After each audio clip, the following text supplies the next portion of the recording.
আসসালামু আলাইকুম গাইস, সবাই কেমন আছেন? আশা করি ভালো। চলে আসলাম নতুন একটি ব্র্যান্ড নিউ ভিডিও নিয়ে। আসলে আমি ছোট্ট একটি খামার করতে যাচ্ছি, তো এই হলো শুরু। তো আমাদের যে গোয়াল ঘরটা ছিল সেটা একদম নোংরা ও অপরিষ্কার, তাই আজ আমি এটা পরিষ্কার পরিচ্ছন্নতার কাজে লেগে পড়েছি। তো দেখলেন ভাইয়ের অবস্থা, তো চলুন দেখে আসি ভিতরে কি অবস্থা, কি পরিমাণ নোংরা। আসলে অনেক কিছু এখানে রাখা আছে, তো এগুলো আজকে এখান থেকে বের করব। যেই কথা সেই কাজ, ক্যামেরাটা রেখে দিয়েই শুরু করে দিলাম কাজ শুরু। তো এখানে কিছু পার্ট ছিল, আমাদের বাসার পুরাতন পার্ট এখানে রাখা ছিল কিছু, তো সেটা আমি এখান থেকে আগে সরাচ্ছিলাম। অতঃপর আস্তে আস্তে এক এক করে সবকিছু সরিয়ে ফেললাম নিজ হাতেই। আর এখানে কাজ শুধু আমি একা করছি না, আমার বড় ভাইও আমাকে হেল্প করছে অনেক, তো তার সঙ্গেই আজকের কাজটা শুরু। তারপর সবকিছু সরানোর পর একদম পরিষ্কার করে ফেললাম ঝকঝকা। আর এখন এখানে একটা ছোট্ট হাউস করতে হবে, এখানে পানির লাইন বের করতে হবে। এই পাইপ দিয়ে আমরা একদম রাস্তার এই পাশে একটা পাইপ নিয়ে আসবো। তার জন্য আমি নিজে হাতে ইট নিয়ে আসতেছিলাম।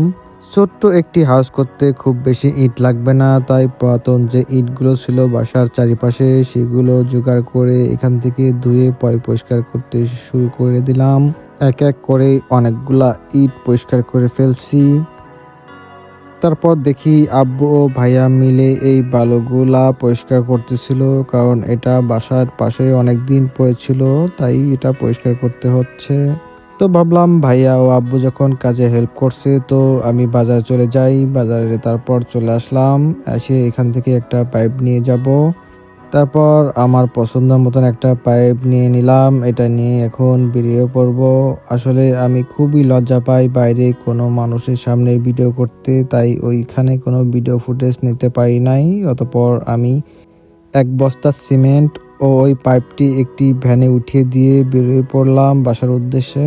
অতঃপর আমি বাসায় আসার কিছুক্ষণ পরে ভ্যান চলে আসে এবং পাইপটি নামিয়ে রাখে, এবং এক বস্তা সিমেন্ট সেটা তার সঙ্গে আমি নামিয়ে রাখতেছিলাম।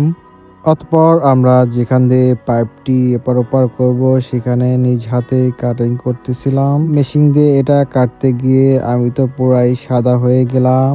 কাজ করতে করতে সন্ধ্যা হয়ে গেল, তো কি করব, লাইট জ্বালিয়ে বাকি কাজ শুরু করে দিলাম।